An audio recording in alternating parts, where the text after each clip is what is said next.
Aren't they cute? They're animal crackers. These are animals? An octopus? Stupid, it's a penguin. A hermit crab? It's a lion. It's a water flea. A rabbit. Loch Ness Monster. A swan. A Power Ranger. A raccoon. A salamander. Alligator. I know, a platypus. A koala.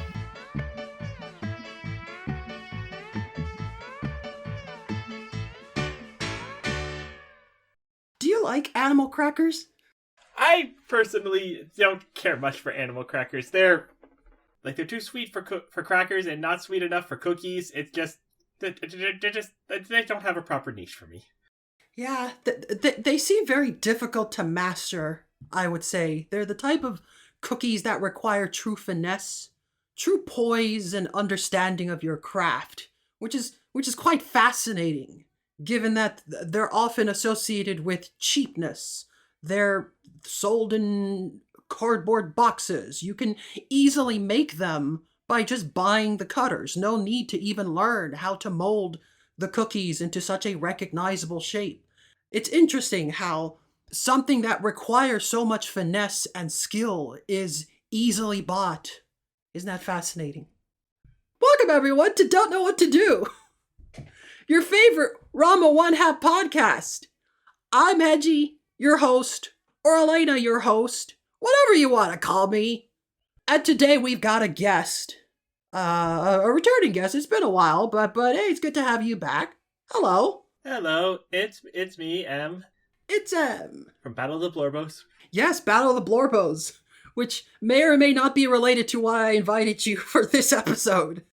I feel like you would benefit from being educated on our topic more than the average person. Yes, because you did come on to Battle of the Blorbos to talk about our subject, to rank her on the list, and then for reasons that episode got cut, but she's still there. So yeah, she's on the list of Blorbos. How many do you have on the list at this point? As a time of release, the audience knows there is 200. There is 200. As of recording, 175. Ah. And Kodachi could be anywhere on that list, given any known challenge. That is our subject matter. Kodachi Kuno, who thanks to me is now an official Blorbo. And I did pick her for a reason when I guessed it on your show. She is ranked at 110. Ah, yeah. Do you, based on your current knowledge, what do you think was the reason I picked her in particular? Because you know, I felt obligated. I have to pick something Ranma related. But like, why Kodachi? I kind of just thought it is because, one, she is a very iconic and recognizable character, but not like a main character. She is very much a side antagonist and that is like more in the spirit of the idea of the Blorbo from my shows, is that it's someone slightly unrecognizable to a normal person. Yeah. To be more exact, I picked her because I felt she was the quickest and easiest for you to explain to other guests that have not watched Ranma. Oh yeah, she is pretty darn easy to explain. She is rich, and cheats at gymnastics by violently assaulting her competitors. Yeah, she's very straightforward. So much so, in fact, that she's kind of her own archetype. That's sort of what makes her so recognizable. Even if you've never watched Ranma, you probably watched or read something that had a character similar to her. Not even in anime, even in Western media, because, of course, anime didn't invent the concept of snooty rich ladies. No, it's, yeah, like, basically any kids media you've had, like, pretty much on either, in like, cartoons or anime, you're going to have, like, that annoying rich kid. She's, like, I keep bringing up Yukio whenever I'm on this show, but, like, there is a lot of Seto Kaiba to her. You can see how Seto Kaiba comes from this archetype. She doesn't have to follow the rules. She has money. Exactly. Yeah. It's definitely part of the archetype. I've attempted to do research on this, and it's been pretty hard. I want to find out, are there other comedic Ojo-samas to the same degree as her that predate Kodachi? Because, again, anime didn't invent the concept of rich, snooty people, but, like, this level of, like, over-the-top cartoon version of that character, I feel like I have a hard time finding examples before her. Prior to 1987, if I find an example of that archetype, it's being played straight. It is 100% like Rose of Versailles, classic adaptations of like Western novels of these are the rich socialites and whatever drama ensues from that world of rich, character drama. But did she invent the laugh? I think she did. Because the iconic laugh is like that is like incredibly iconic anime trope too. Yeah.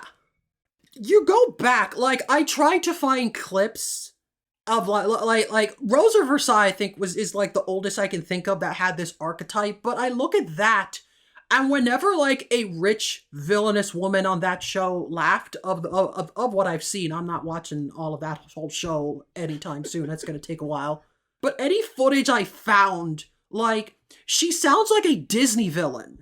Like she sounds like the evil queen from Snow White. Like it is a like played straight, I am laughing maniacally. As in like she is laughing in a way that is meant to be intimidating. Like ah ha ha ha ha. But it's not the same as what we associate with the archetype now. Actually, where I think you might want to look for that historically pre-Kodachi, Yeah, that might be a theater thing. It's a very theatrical laugh, which that's going to be hard to search. Let's look up the history of Japanese theater on the English internet. That's good luck. I'm definitely, like, uncertain. It could be that that's what inspired the voice actress, of how she does her laugh, because, like, obviously, in the manga, on paper, she's just kind of laughing maniacally, but, Yeah. like, again, there's a difference between, like, a Disney villain laugh and this over-the-top laugh that became associated with it.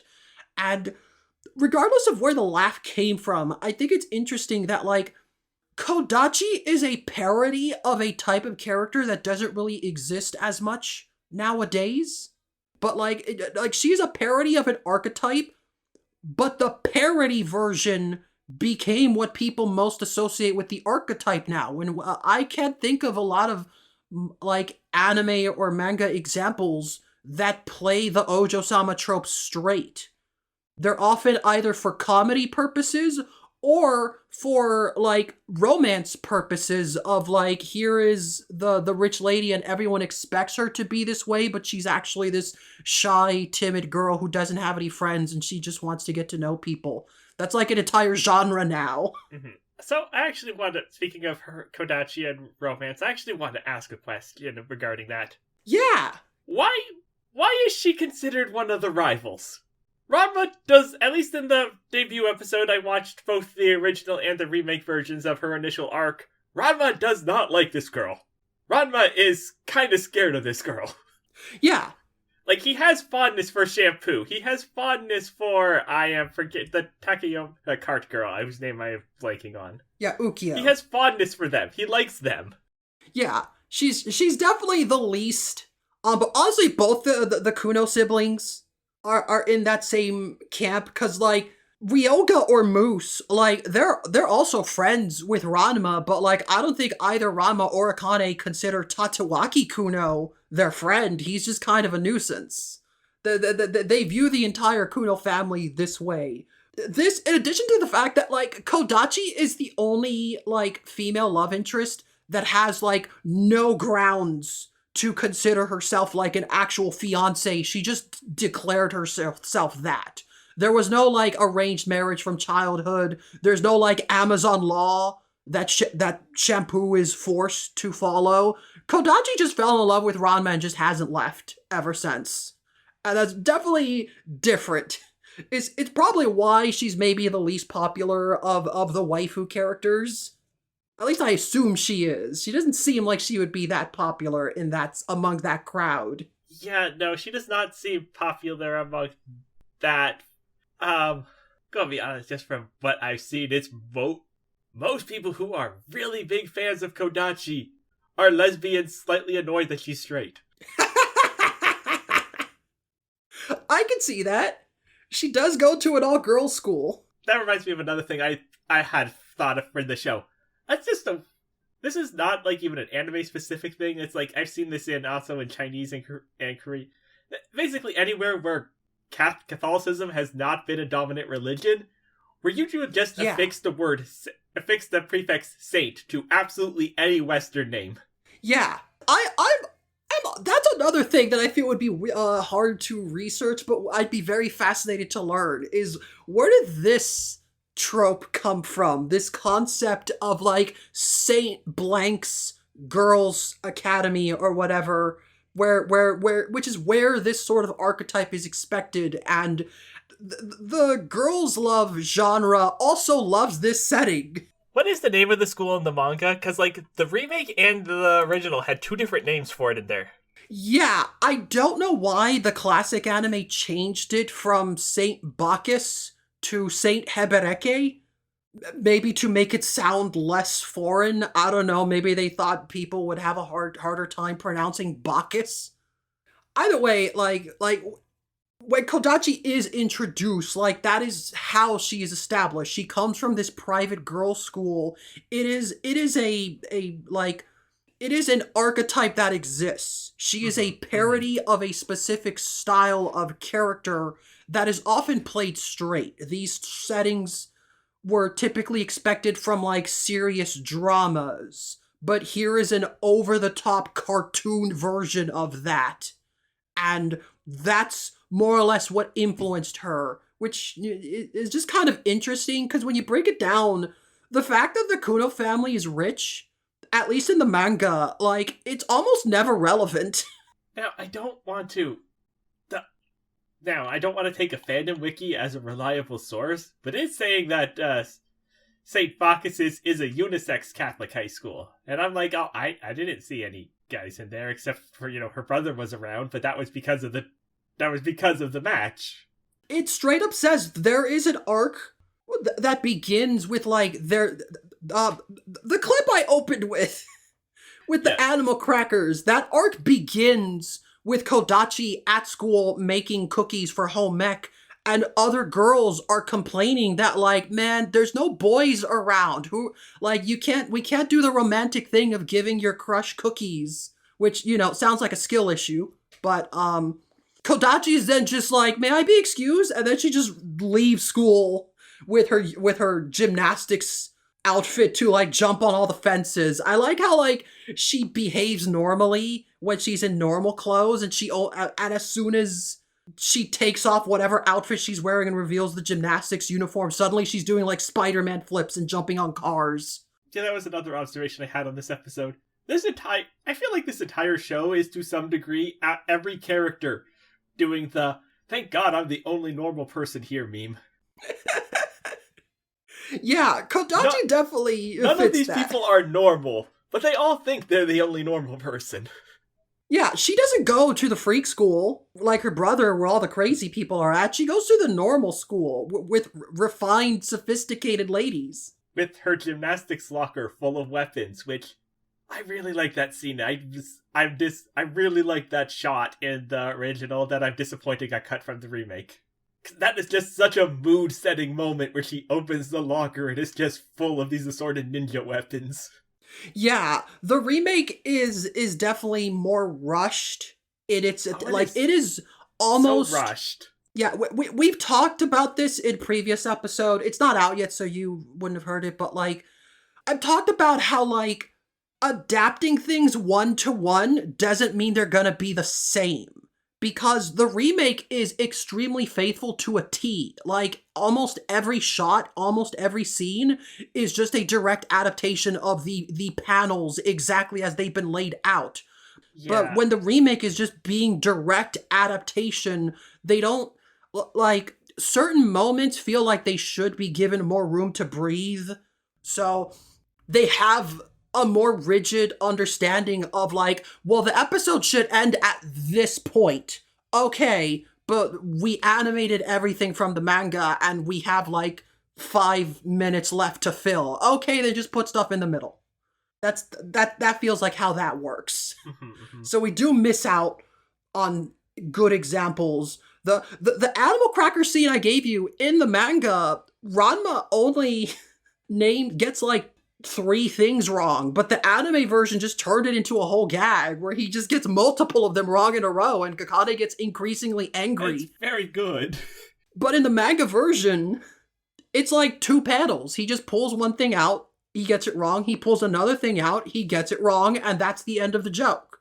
It's also not in the remake because this is one of the stories the remake skipped for some reason. The remake just skipped Kodachi returning, which I don't know how to feel about that.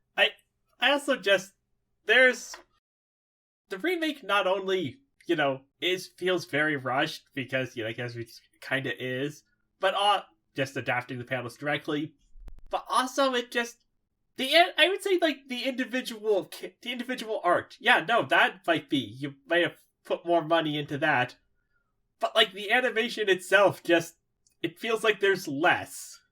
Because you're trying to copy the still manga so much harder. And like this is how I feel when like people bring up the animation quality. Like it is fantastic animation, but like the way they are spending their time and resources, I feel is not the same. It's why, like on one hand, it's good that episodes of an anime, like, you are no longer obligated to have like a 30 episode season, just churn out whatever you can. We're out of material, make some filler. We're mostly past that, and it is now expected of like, well, here's a 12 episode season, and you can just go on Netflix and watch them anytime. There's no rush, there's no nothing. But also the general animation quality of the individual episodes is also much higher than it used to be. There will never be another Evangelions episode 25-26. Yeah. Yeah, and like, there's so much to discuss there, but like, yeah, the fact that like, Kodachi's introduction is 3 episodes in the classic anime, but 2 in the remake, like, you can see the changes. Like one of the other details that was added to the classic version of the anime is like Kodachi's introduction when she enters the fighting arena at the start of the battle. It's so much more over the top and goofy in like how she is presenting herself, and that characterizes her, I think, a lot more better. Yes, absolutely. I did just generally like the entire fight in the original better than the remake. Yeah, and so like, Kodachi's a very simple character, and like her introduction is also very simple. You get to know her very quickly, as you've already described. Yeah, you she could cheats. You could slot this episode into like almost any anime, and it would pretty seamlessly go in there. Yeah, and like, there's not much depth to either of the Kuno siblings, honestly, but the thing I want to take note of, and this is going to come up throughout this whole recording, but as is expected, the classic anime featured Kodachi a lot more than the original manga did. As I've mentioned, Rumiko Takahashi just kind of forgets Kodachi exists for like 100 chapters at a time, and then it's like, oh right, Kodachi, and then just brings her back for like 1 or 2 things, and then just kind of forgets about her again. She's just kind of on and off. Less so in the anime. The anime is like, no, this is one of the main rivals. She's going to be present wherever we can put her. There are multiple filler episodes about either her specifically or about the Kuno family as a whole, where she's going to be featured in. And like, there's definitely things about like how certain anime writers treat her compared to how she's treated by Rumiko Takahashi when she is featured. And, like, I think Kodachi Kuno has untold depths. She's one of my favorite characters. I just think she's funny. But also there are sides to her that don't really get explored in the manga. But like, when the anime does decide to explore those parts of her, it doesn't feel out of nowhere. Because there are little tiny details in her introduction and later arcs from the manga that do kind of showcase a bit more to her character compared to how, like, Tatewaki Kuno is treated. Tatewaki Kuno, while also occasionally getting some of those moments in the anime, gets significantly less. He's almost always the same punchline over and over again, whereas Kodachi has, also a lot of repeated punchlines, but there's more variety to her, I feel. Yeah, I feel like there's just, at the very least, you have more room to do bits with, I am schemingly evil and rich and going to pull dirty and sneaky tricks, to, yeah, I am the guy on the Kendo Club who has this whole thing about beating Akane and dating her. That, like, there's a lot more room for it, and also she's got a thing with both sides of Ranma, so... So, like, going back to something I said before, the fact that the family's rich kind of doesn't really come up. To the point where, like, I wouldn't be surprised if that was just a last-minute addition. Because, well, aside from the fact that Kodachi goes to a private school, nothing in either her or her brother's introductory arcs suggests that they're rich. It's not until a later arc where we get to see their house and find out that, like, no, these people are rich. But also, I mean, the Tendo family has a big giant house, so it's not even that uncommon. It's only, like, over time where we start to imply that, like, oh yeah, Kodachi has a pet crocodile. I entirely extrapolated she is rich because the fact that she is the iconic Ojo-sama. It does not relevant factor in the character at all. Yeah, like, her appearance and behavior are based off this archetype, but it doesn't really come up in the story itself. Like, if this is somehow your first anime, you might not know what is being implied by her showing up in this specific type of uniform. Yeah, there's just... Huh. So, like, yeah, I find that fascinating, and, I guess the other thing that, like, could be is that, like, both Kuno siblings are very dramatic and over the top, but, like, that doesn't have to be a rich thing. Like, Tatewaki Kuno, like, he's got the whole, like, wannabe samurai thing. He talks in a very poetic, flowery language when he speaks, because he's trying to be taken seriously. He's very over the top. And Kodachi is also, but in a very different manner. She's a parody of a different archetype. Yeah. But they're both signaling that these are the type of people who have, high expectations of themselves. And, like, they're willing to do anything for that. I think one of the first things that I want to note about Kodachi, when compared to her brother, Tatewaki Kuno, age 17, I feel like he just thinks he's all that. Like, he has a big ego. He thinks that he is the best and everybody loves him. He is a jerk. Therefore, everybody loves him.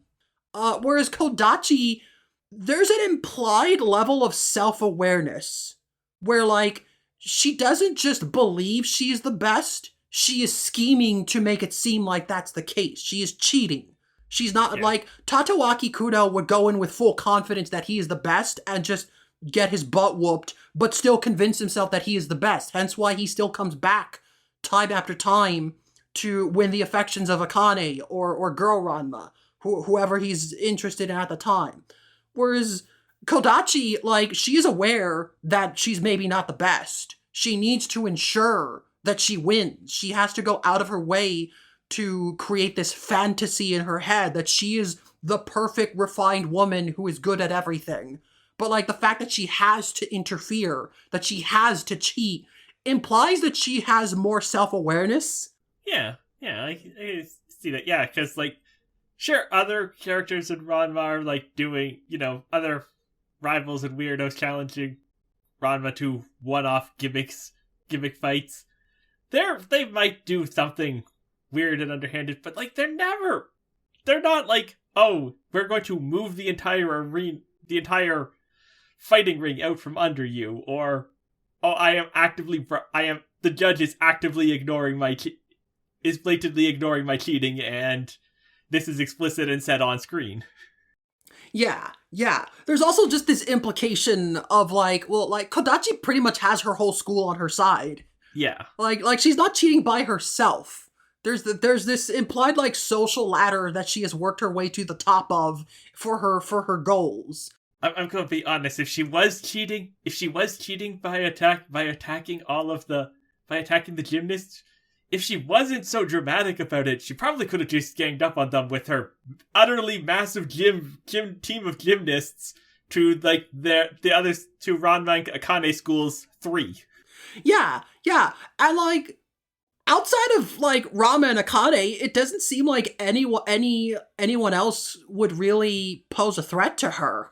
Mm-hmm. Like she seems actually physically capable. Like she's no slouch.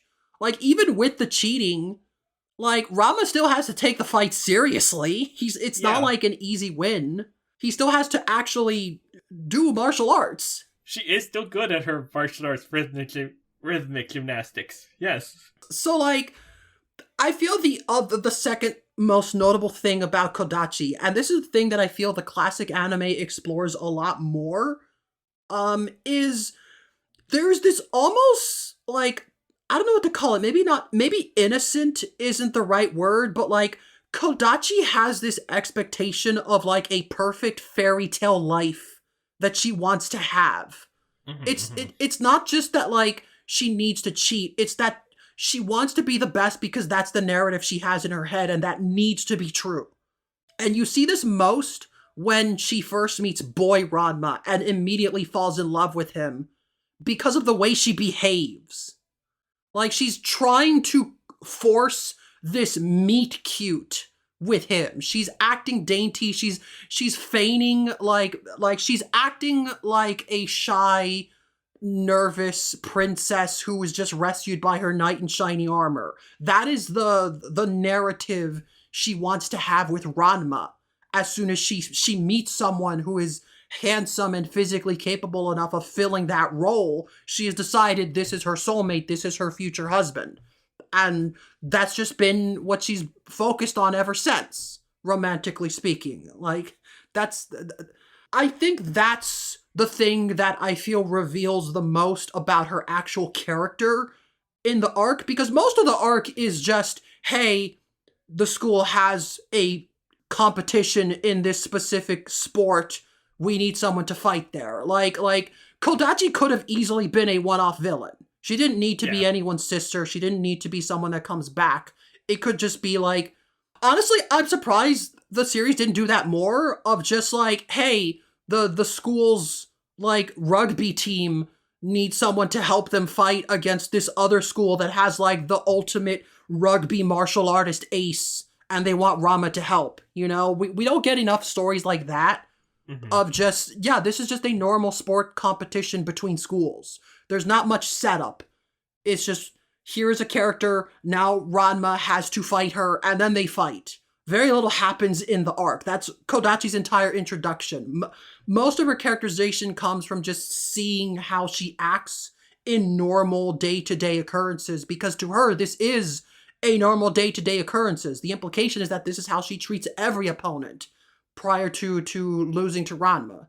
Yeah, she has like no, like the cheating and like cartoonish violence is just her day to day. That is just what she does. I guess we could presume that outside of gymnastics season, she's just a normal person. Yeah, and like I find it interesting she doesn't like transfer to their school to be closer to Ranma. Like, she still goes to her school, and again, Rumiko Takahashi just kind of forgets about her for like 100 chapters at a time. Presumably she's just living, she's the most likely to like just be living a normal life off screen when she's not present. Or, well, relatively normal. So, did her return in the anime come before her return in the manga? Well, in the manga, she came back pretty soon after. There wasn't a huge gap right away.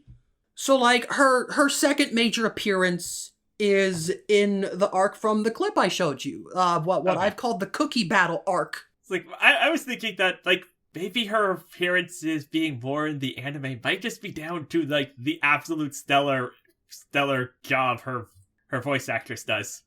Like, immediately creating the iconic character. Like, we've established, like, if she didn't create that laugh, she definitely popularized it. Definitely. Like, I do feel that is 100% the voice actress's performance. Like, she took that character and ran with it. And yeah, the anime and the manga were both running concurrently. And, you know, there are other times where I'm like, did the anime influence this? You know, who knows? We can't say for sure, but like, I do like that. I do like the idea of like, all right, Kodachi's fun. Let's bring her back.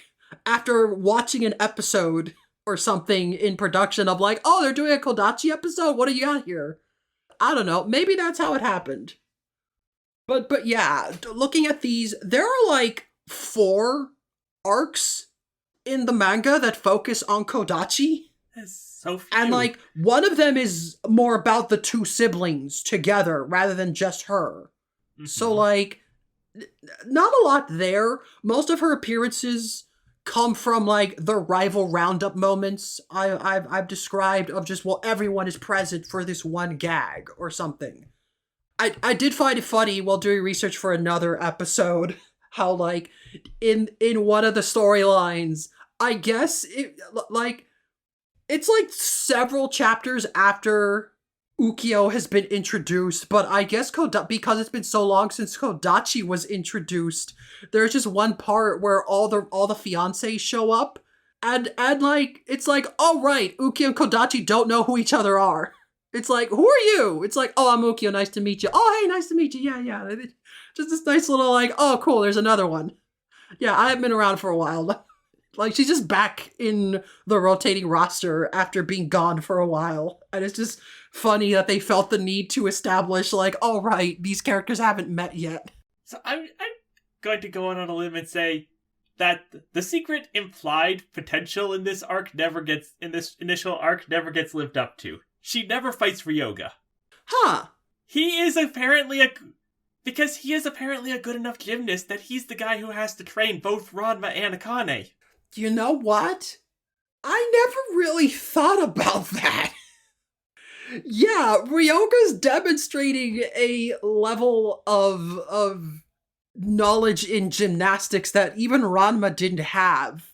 So I'm curious. Usually, like, Ryoga doesn't have much of a fighting style. Like we previously compared him on the show to like delinquent characters. Yeah, he's a brawler, but yeah, like he's just a tough guy from an all-boys school. Does the fact that he apparently knows gymnastics, is very good at it, ever come up ever again? No, it doesn't.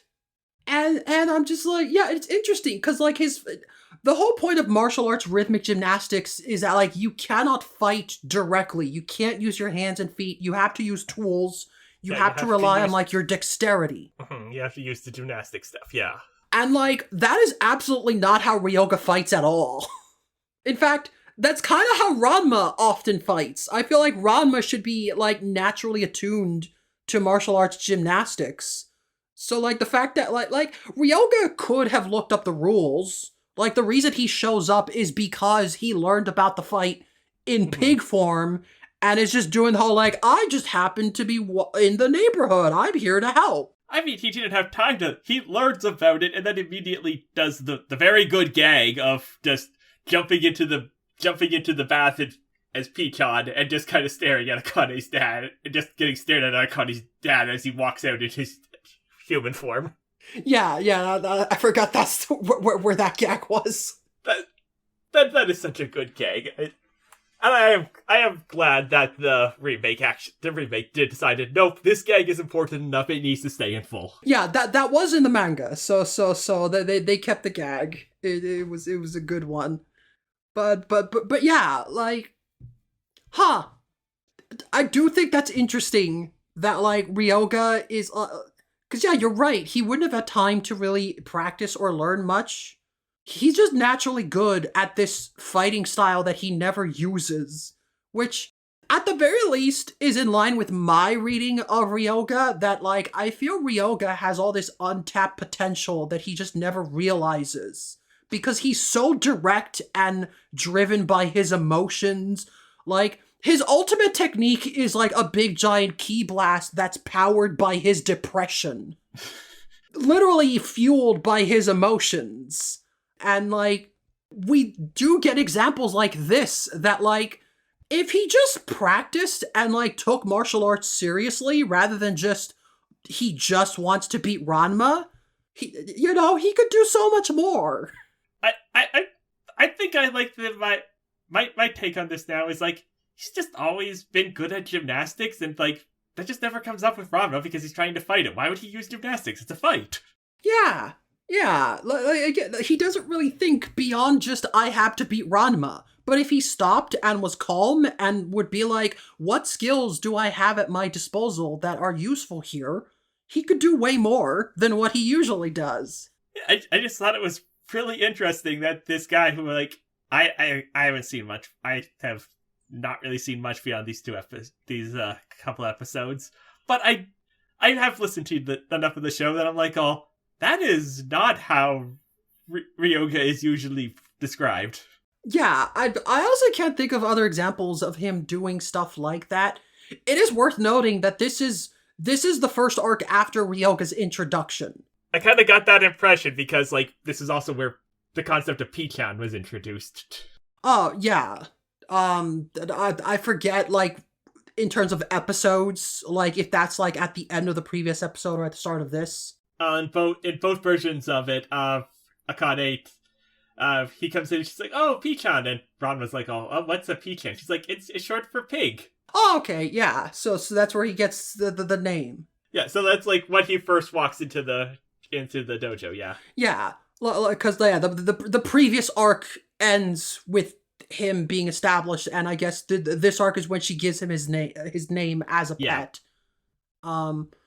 So yeah, like I've talked before about how, like, the early arcs have more, like, intertwining plots, cause, like, the previous arc established Ryoga, but, like, he continues to get development. This is the arc that establishes that Ryoga is willing to, like, go out of his way to help Akane to impress her. He wants to be her knight in shining armor. He wants to beat Ranma, not just in terms of martial arts, but for Akane's affections. Cause, like, literally, like, the night before, chronologically, would be when he first falls in love with Akane. So, like, prior to that, who knows, he probably wouldn't care about rhythmic gymnastics at all. Even if he is apparently naturally gifted at it, it's not something he would explore. Mm-hmm. And that's also, like, he was also there completely to help he was also there, like, completely on board to help Ranma after Akane was injured. Right up until, Kuno is like, oh, yeah, no, we're going to make this is a battle. This will be a fight for This will be a fight for Akane, and then he's like, oh, okay, nope, Ranma, you have to lose now. I always interpreted that as, like, well, if I'm nice, if I help Ranma, that proves how decent a person I am. Like, he wants Akane to think that he's helping, not just that he's only doing it for her. But yeah, Kodachi doesn't really fight a lot, whether it's Ryoga or anyone else. It's again, kind of maybe a missed potential. She mostly just shows up for those moments to, like, establish, like, she is powerful, she is strong, she's athletic. When she shows up, it's gonna be a problem, but also when she shows up, she's one of, like, 5 or so characters in this rotating roster that could show up at any moment. It's nothing specific to her. She doesn't usually, like, get into direct one-on-one fights with other characters because she's mostly there for comedy. Yeah. Like both siblings are. Again, they're the least seriously taken rivals among the roster for a reason. Alright, so you said there aren't very many other arcs she's in. Could you, just give me some quick summaries of, what else she actually does? Okay, so there's the cookie battle arc I mentioned. The plot of that one is, it starts with the stuff with the cookies, where, she made cookies she wants to give Ranma, but Akane also made cookies, but they're terrible. And Kodachi just takes them to, toss them in the trash, and we just get this moment where Akane's like, Ranma, you let her take them, it's all your fault, and Ranma's like, fine, I'll get him back, I don't want to make Akane upset, and, in this little skirmish to get the cookies back, Ranma accidentally trips and falls and lands on top of Kodachi in a very incriminating fashion, and she ends up getting a photo of that moment and uses it to blackmail him, and basically invites him to come to her home and eat her cookies. Just let's have this nice romantic moment. I made these cookies just for you. All the while Akane is following, because no, Ranma, you have to eat my cookies. They both want Ranma to eat their cookies. Oh. And yeah. This is also the arc that establishes that, as canonized by the video games, apparently the Kuno Mansion is a Mega Man stage full of just weird traps and nonsense. Of course, yes. Yeah, this is where we first meet her pet alligator. I think I said crocodile earlier. They're two different animals.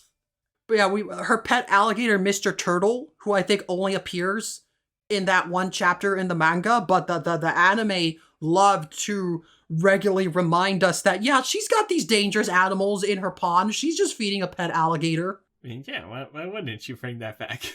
Other examples. The final arc that she's heavily featured in is, there is an arc. It's very simple. It's only 2 chapters. We find out that Kodachi had this childhood friend rival that, they used to be mortal enemies in kindergarten. And, we just get this flashback of, I love this bit Rumiko Takahashi does, where, a character will be describing something, but then the visual flashback we see shows what's actually happening. Because Kodachi is like, oh yeah, my friend Asuka was so upset. She's always hated me ever since in kindergarten the coolest boy in class picked me over her, and just cut to Kodachi tying up this boy and dragging her around, see, he likes me better, and this other girl with this other boy blindfolded and gagged is like, well, I found an even cooler boyfriend, look at this, and then they just start fighting until the teacher breaks it up and puts them in timeout. And I just love this logic of okay, listen, we can't do this fight because we're in timeout. That rule is law. And, it's almost nap time, so we can't continue this. Let's wait until we're older and the adults can't interfere. In 10 years, whoever has the coolest boyfriend wins. And now it's 10 years later, and Kodachi goes to Ranma, is like, I need to convince Asuka that I have the coolest, most awesome boyfriend around. And that's the fight. This boyfriend competition between Kodachi and this one-off character who is effectively just another Kodachi. Oh, of course. She is also an Ojo-sama, of course. She looks closer to the classic style. There's a gag. Ranma keeps very similar to Kodachi. She also tries to eliminate the competition via cheating. So, Ranma gets into all these traps, and Kodachi's like, only one person could have done this, and then they turn around, and there's literally a giant, 10-foot-tall portrait of her on, this fancy chair in the pretty dress, is like, oh, it's her! And then the portrait gets up and reveals it's just her sitting behind the frame, so that she can introduce herself. That's pretty good. And yeah, just this fight, is a very short chapter. I could summarize the whole thing at this point, because, there is a part where, Asuka shows up to interfere, but then once she gets a close look at Ranma, she's like, huh, oh, okay, never mind. She just leaves. That and Akane's like, what do you mean? what do you mean? What's wrong? It's like, this is nothing, it's just, I may have overestimated Kodachi a little bit, I don't need to cheat. I can just win this one. And she's just bad-mouthing Ranma so much that even Akane is like, Ranma, you need to win. You need to be the best boyfriend for Kodachi. You have to win. And this does culminate in, like, the final punchline is that eventually, like, they do meet Asuka's boyfriend, and he's literally wearing a suit of armor that makes him impenetrable to Kodachi's attacks. But then when he takes off the helmet, he's this handsome, sparkly young man, and, like, both Akane and Kodachi are like, oh no, we lost! Robin's like, what do you mean? I didn't even do anything yet! We haven't started! What do you mean we lost? And just this whole competition, and eventually it's revealed that Asuka just kidnapped some guy. Like, just some random stranger. Like, this guy's girlfriend shows up. She's like, there you are, what happened? He's like, I don't know, I just fell asleep and I woke up in this suit of armor. I don't know. And they just walk away, and there's this awkward moment, where, like, Asuka and Kodachi are just like, okay, let's just call it a draw. Let's meet up in 5 years. Yeah, that's fair. Okay, let's just go. And they just leave. And, like, the last panel is Ranma just being like, wait, that's it? And, like, Akane's like, it's okay, Ranma. You don't have to feel bad about losing. He's like, what do you mean losing? We didn't even do anything. and that's that whole arc. That's I feel like it is it's a very fillery, episode of the manga. It's very late. Looking at my notes, that was chapter 339. So, like, by that point, it's like, this is Kodachi's character. You know what she's about. And here's just a goofy concept. What if she just got into a fight with another rich, snooty lady that is just like her in every way? And we get comedic moments. Not much to explore there. And yeah, those are pretty much the only, like, Kodachi-focused arcs in the manga that are just about her. The rest are her appearing in entire groups, yeah. Yeah, or there's one other where it's, or about, like, the Kuno siblings together, right. Just those two, in which case she does get more focus, but, like, it's not just her. Okay. So, like, that's how the manga establishes her throughout the series. This is Kodachi. She's very simple. She's very straightforward. Not a lot of surprises there. It's more or less going to be, like, that arc I just described could have easily happened immediately after her introduction. That could have happened right away, yeah. So, I don't know. You asked that. Does that give you a better understanding of Kodachi having these examples? I feel like it mostly just reinforced what I got from her initial arc. Yeah, not much new there. Mm-hmm. But, as I've said, I feel Kodachi has untold depths to her that the classic anime did attempt to explore a couple of times. In fact, I feel more often than not, when the anime has a filler episode about Kodachi, they do lean into that. They do lean into a more sympathetic depiction of her than what the manga does, which I find fascinating. What are they doing different? What are the anime fillers like? Okay, let me see. So, the very first filler episode that is focused on Kodachi, there's an episode that's basically like the family being like, okay, but like, we don't have a consistent source of income. Like, Son has to pay for, like, a family of 7, 8, if you count the pig. But, like, where are they getting money from? And just the episode starts, like, they're getting breakfast, and it's just rice and pickles. And it's just like, is this what we've been reduced to? Like, we're just gonna eat rice and pickles from now on? And, like, Kasumi's like, oh no, don't be ridiculous. These are the last of the pickles.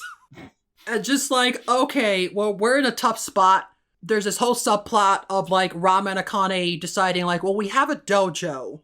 We could use that. Well, like, we should go out and pass out flyers to get more people that come to our dojo to train. That's what it's for. We can earn income that way. And the way Kodachi comes in, I feel, is already inherently portraying her in a more sympathetic light, despite her over-the-topness. Because she basically finds out about all of this, that, like, Ranma is now living in poverty, and she's like, well, that sucks. I don't want my boyfriend to be living like this. I'm going to move in with him and basically be a doting housewife to help take care of finances and feed him and make sure he's taken care of. And we do get the joke of her showing up and being, like, she shows up in, like, a bridal kimono. Of course. And starts calling Genma her father-in-law. And Genma's like, who even is this? I don't even know who this one is. I wasn't around for her introduction. It's like, this one is not my fault. Yeah, this one is not his fault. And then she just pulls out cash, and he's like, my daughter-in-law, and just starts hugging her. And then, like, just this montage of her just, like, I find it interesting that, like, she doesn't move Ranma to her house. She moves in with him. Dojo. Yeah, and she's actually helping. Like, she's making dinner, she's cleaning the house. We got the sisters being like, what is happening? It's like, I don't know. She paid us money and now dad says she can stay here. That is interesting. Because, the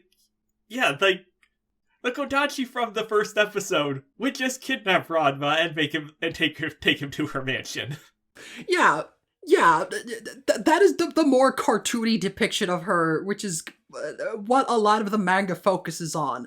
But again, I want to zoom in on that moment where she first meets Ranma. She is trying to have this romantic narrative. She doesn't just want to be with Ranma. She wants him to have the perfect married life together.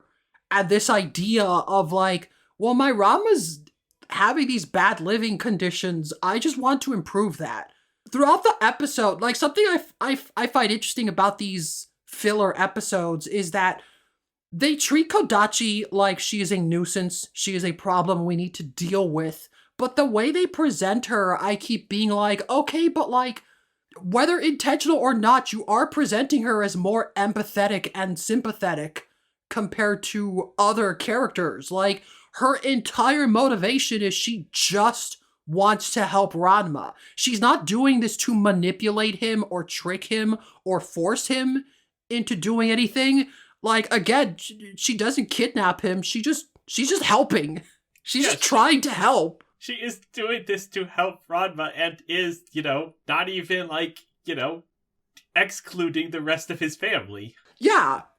Again, she calls Genma her father-in-law. There's a part where, like, she meets Hoppelsai for the first time, is like, ew, it's a pervy old man. And Hoppel's like, hey, I'm practically Rama's grandfather, you better respect me. And she's like, oh, why didn't you say so? Of course, I will honor you. Are you hungry? Let me go make dinner. Like, she cares that this is Ranma's family. Yeah. She cares that, like, it's not enough to just help Ranma. His entire family is living in poverty. Which leads to, like, the mid-episode swerve, where she then finds out, well, actually, technically, this house belongs to the Tendo family. Ranma won't inherit any of it unless he marries Akane. And she's like, what?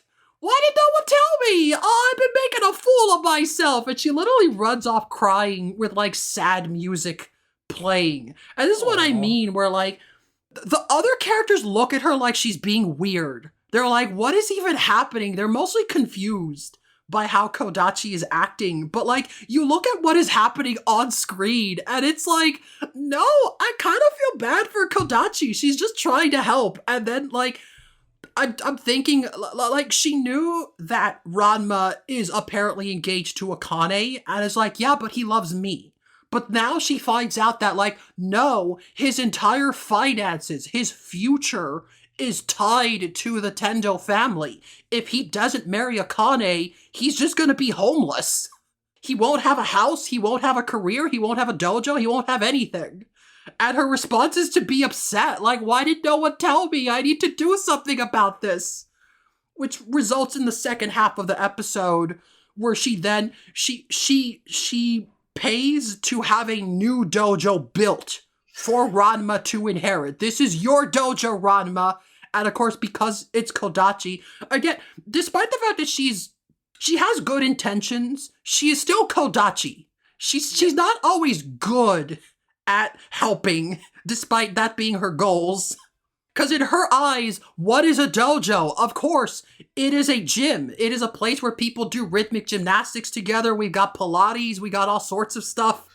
And it's like, this isn't the type of martial arts Ranma does, but she just thinks like, well, Ranma won't have anything, so I'll give him that. I have money. I can afford to have a dojo built. He could just have it. And this ends up interfering with the plot I said before about Rama and Akane attempting to get customers for the Tendo dojo, because now there's a new dojo across the street stealing their customers. So her attempts to help Ranma is just making things worse. And ultimately, yeah. Oh. And the episode kind of ends on like a non-note. Like Rama's just like, I'm done. I don't want any of this. And then he leaves. And the last scene is they're just like, they're back. Like now they're just drinking tea. And they just repeat the joke of like, so this is what we're reduced to. We just drink tea for dinner.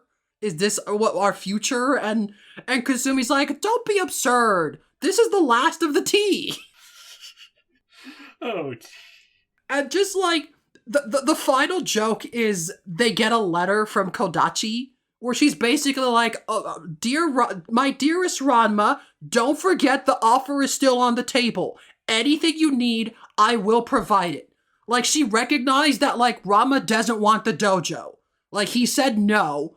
And rather than try and force it on him, she's like, okay, well, what do you want? And the final joke is he reads that and then the whole family's just kind of looking at him. He's like, what, why are you guys looking at me like that? What? No. Like, you're gonna ask her to help pay the bills.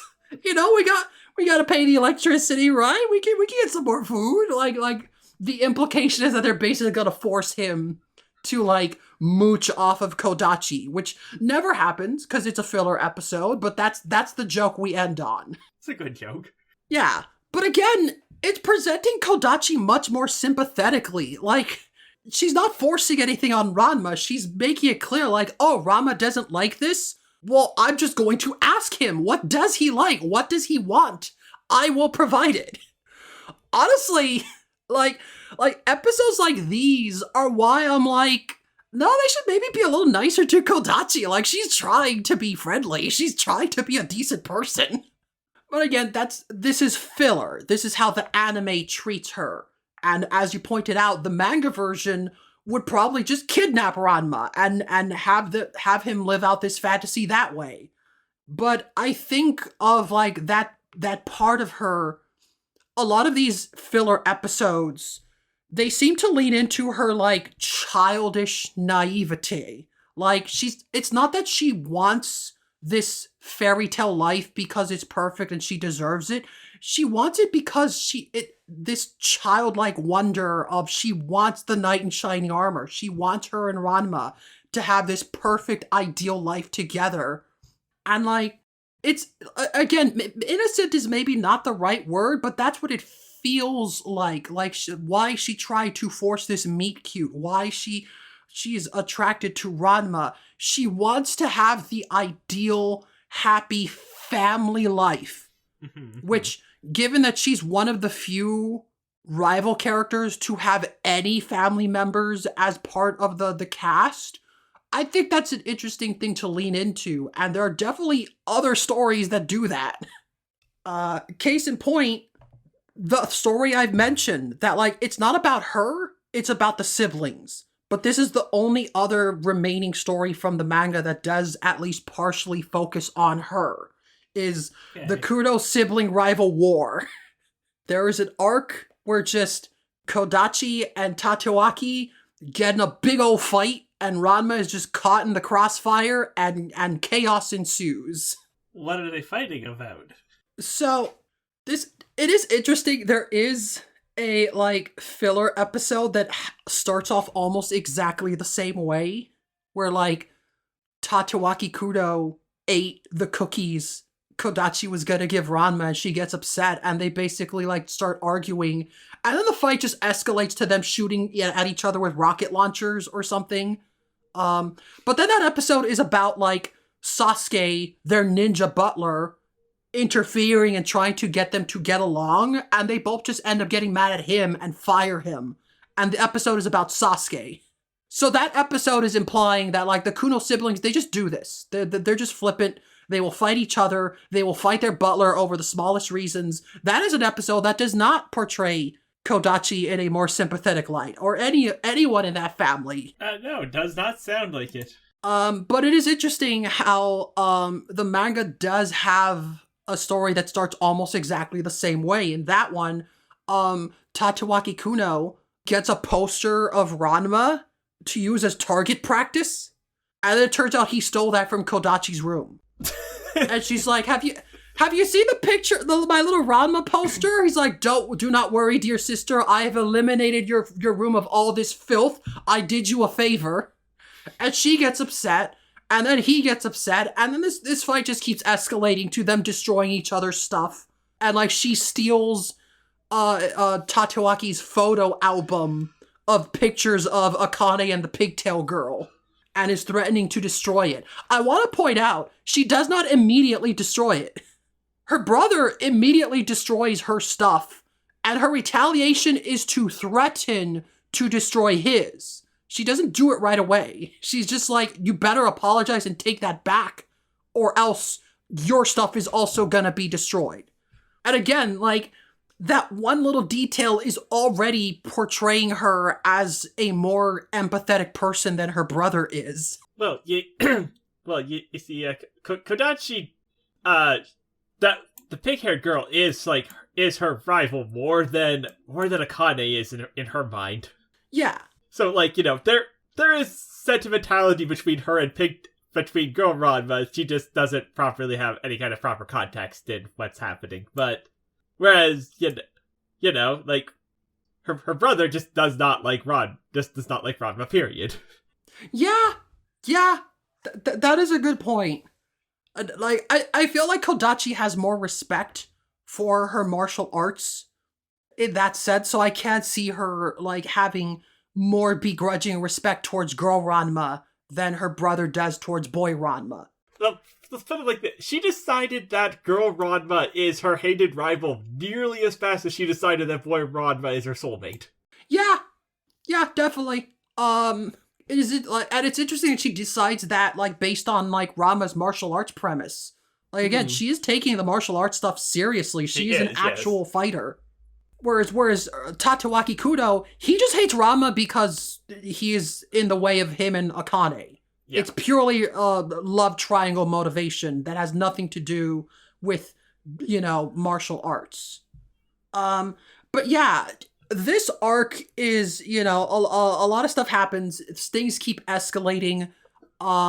This is one of those episodes that had to get padded out to fill for time in the anime because the manga version was too short. Mm-hmm. And I feel like it was very easy to do that because there are several things that only one of the siblings do, but the anime version decided to make it more of a back and forth of like, well, Kodachi did this, so now Tatewaki's doing this, and then he did this, so now Kodachi does this, as opposed to them just sort of doing their own separate things. Case in point, at one point, Kodachi, she stole the photo album, so she threatens to, reveal them and spread them to the public because they're full of embarrassing photos. Which is how Ranma gets involved at first, because he wants to steal the photo album. Because, at the start, Tatewaki Kuno is like, Ranma Saltome, I need your assistance. I need you to just do whatever my sister wants so she can give me back my photo album full of pictures of Akane and the pigtail girl. And Ranma's just like, okay, well, now that I know this photo album exists, yes, I will help you get that photo album so I can destroy it.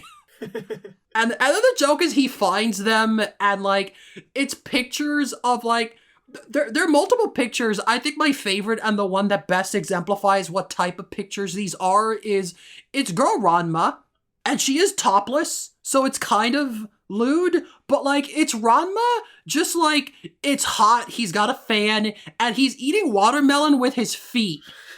Just the very unflattering image. Enough so that Ranma's like, oh, is this it? Okay, never mind, I'm out. If he wants those pictures, I don't care. Yeah, that's the other thing. It's there is casual nudity in various cropping up here and there across Ranma, that definitely comes to the conclusion that no, not it is entirely all funny naked people. There is no sexiness in this. Yes, so much so. There's in that cookie battle arc, there is a part where again, part of that arc is that Kodachi has this photo that she's blackmailing Ranma with, but he doesn't want Akane to find out, so he's trying to get the photo negatives so she can stop blackmailing him, and he's searching the mansion, the Mega Man stage, and there's a part where is this convoluted thing where, okay, it's hidden in the pet alligator's collar, but also the collar is like a shock collar that will electrify someone if they try and steal the alligator. So even when Ranma gets the collar, it electrifies him, and it's like, okay, you gotta turn it off with hot water. And so it's like, okay, but now Tatsuaki Kuno has the collar because he thought it was a gift from the pigtail girl as a belt. It's this whole convoluted scenario to basically lead to the punchline where Rama's like, okay, Kuno has the belt, I need hot water, he won't listen to me unless I'm a girl for him, and he basically is like, do you want to take a bath together? And we just see the volcano erupting behind Kuno, and he gets excited. But the thing I noticed in that joke is that Ranma acts surprised and confused by this level of excitement. Ranma was not expecting this 17-year-old boy to get excited at the idea of taking a bath with the girl he likes, which I think says a lot about Ranma. Yeah, Ranma is absolutely, for all of the relationship drama, that Ranma is absolutely not thinking like that at any point in this. Yeah, so nudity and stuff like that is definitely presented in this same casualness throughout the series with naked people are just funny. It's rarely presented in a lewd or enticing fashion, and even when Ranma is actively using his sex appeal, he's doing it in a way that's well, this is what Tatsuaki Kuno wants. He didn't expect this strong a reaction. He's just working with it because that's just what's working here.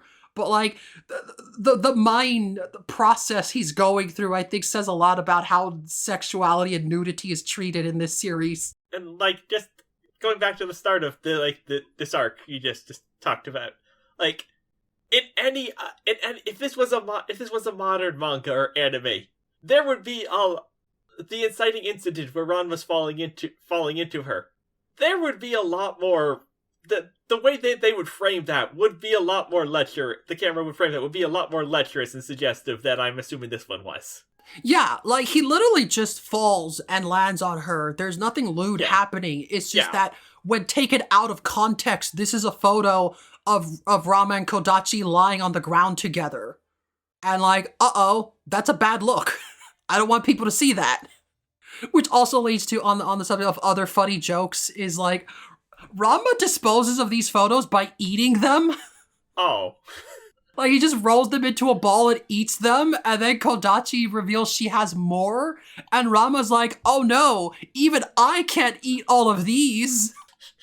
He doesn't even consider disposing of them any other way. He has to eat the photos.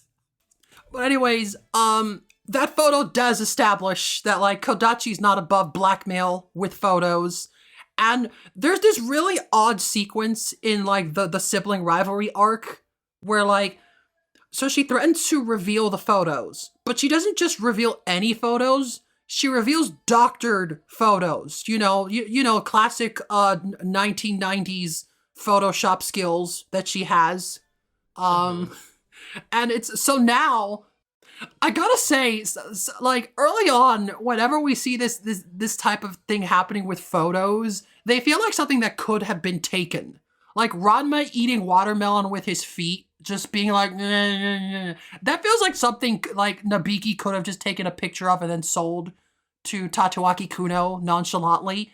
But then we get other photos where here is an image of again, Ranma is topless, but he's eating ice cream and he is smiling at the camera. And it's been photoshopped so that next to him is now a picture of Tatsuaki Kuno with his robe open, and he's got also eating ice cream. And I'm just like, okay, so the implication is they're having like a naked ice cream party, which is so funny. That like this is what Kodachi considers lewd and embarrassing, but also when could those photos have possibly been taken? It's like, what reasonable context could possibly have been here? Ranma just casually having his naked ice cream time, I guess. And what a coincidence that there just happens to be a photo of Tatewaki Kudo also eating ice cream from the same angle. I guess they just really like ice cream. I guess people are just eating ice cream naked. Yeah, I do find it funny that that's the thing. That's the example of like these, like, because Ranma is like, well, who cares? They're just dumb photos of me topless. I don't mind. But this implication of like, no, it's not just that he's naked. They're having naked ice cream time. The ice cream is what really sells it to me. It's so wholesome and sweet. To imagine, like, what are these two teenagers doing naked together? Obviously, they're having an ice cream party. But yeah, this is... that's an example of, like, in the manga, Kodachi just does that, and then we cut to the next thing of the feud escalating.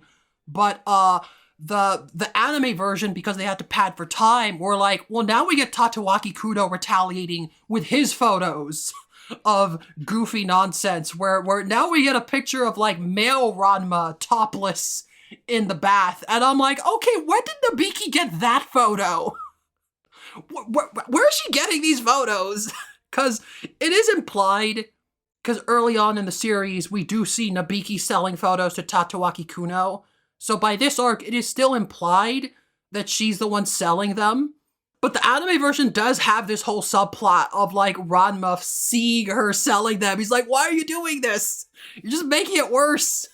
And he shows her the doctored photos, and she's like, my Photoshop skills are not this sloppy. I would have done this and this and this. Like, and it turns out she's just distributing those. But yeah, all these subplots of the fight escalating between siblings. And the ending, I think, is another example of Rumiko Takahashi maybe unknowingly demonstrating a level of sympathy and empathy to Kodachi that she doesn't a lot to the other Kuno members, which is the big solution. How Ranma deals with this problem, because now he's been caught in the crossfire. He's getting all these embarrassing photos of him being released. He doesn't want people to know. The fight has escalated. Ranma's trying to stop them. His final, like, gambit, the trick that works, he knocks out Tatewaki Kuno and then just kind of, like, climbs into his clothes and starts puppeting him, like, Weekend at Bernie's style, to just walk over to Kodachi and just be like, hello, dear sister, I am sorry.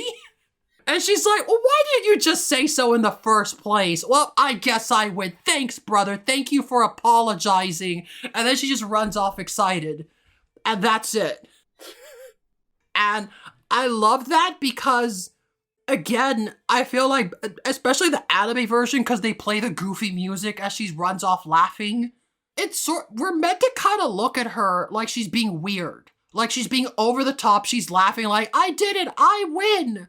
But I look at that scene, and my takeaway is, all Kodachi wanted was an apology. Yeah. That's it. Her brother destroyed her stuff. He literally started it. She just wanted him to apologize.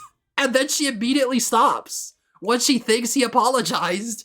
Like, Kodachi is just unambiguously more of a moral character than her brother is. There's this this version of her where it's like she is willing to be reasonable as long as you just approach her like a human being. Yeah. And it's weird is that, like, this is a recurring thing, but also that, so many of her other stories are like, no, she is just not.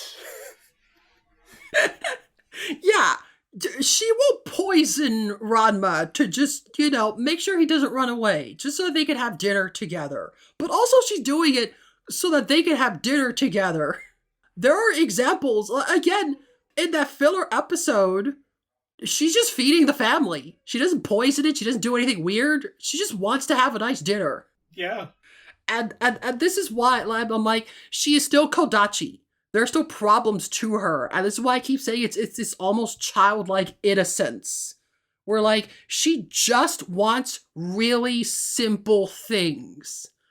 She's going through such extreme measures when, like, if Ranma's just like, do you want to get ice cream together? Do you want to just hang out and be friends? She would probably be happy with that.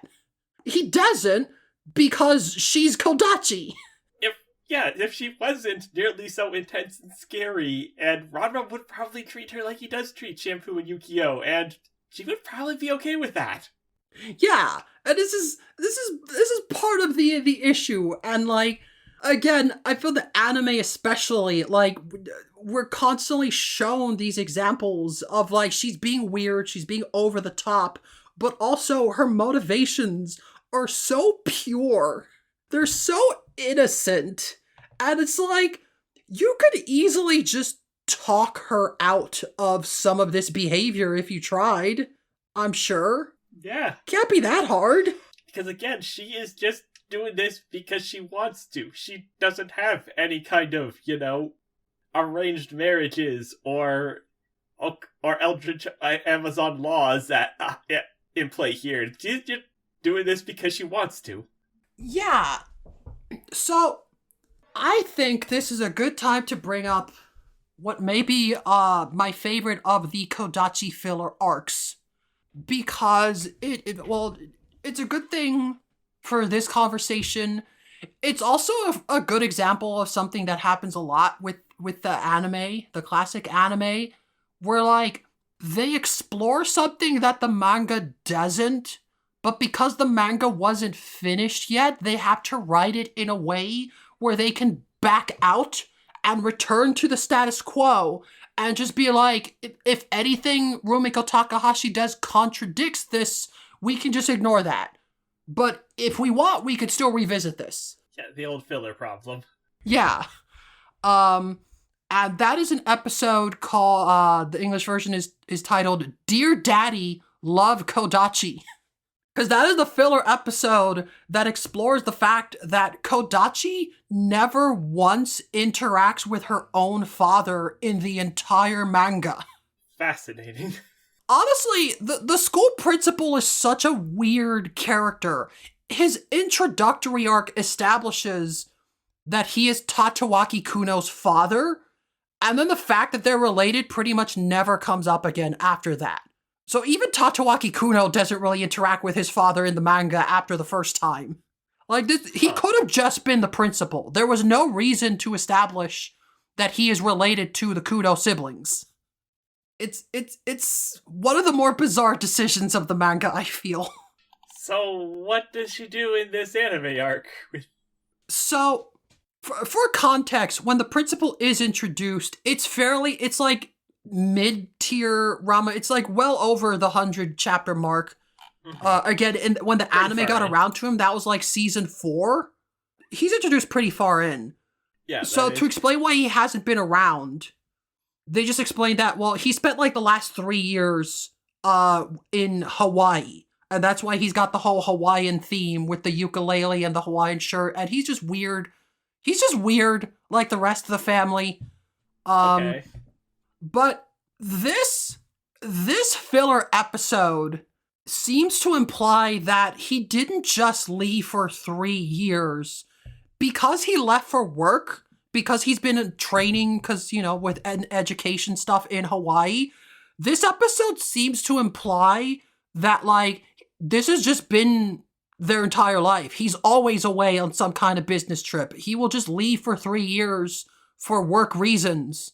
And that's just been how Kodachi and Tatsuaki grew up, without any parental supervision. Okay. I'm just like, that's so interesting. And that's what I mean, where, like, they have to write that, but in a way where they could back out. There's a part in the middle of the episode where Rama's like, did he only leave for 3 years? Why is everyone acting like she's never, like, she doesn't even recognize him when she meets him. She's like, are you my father?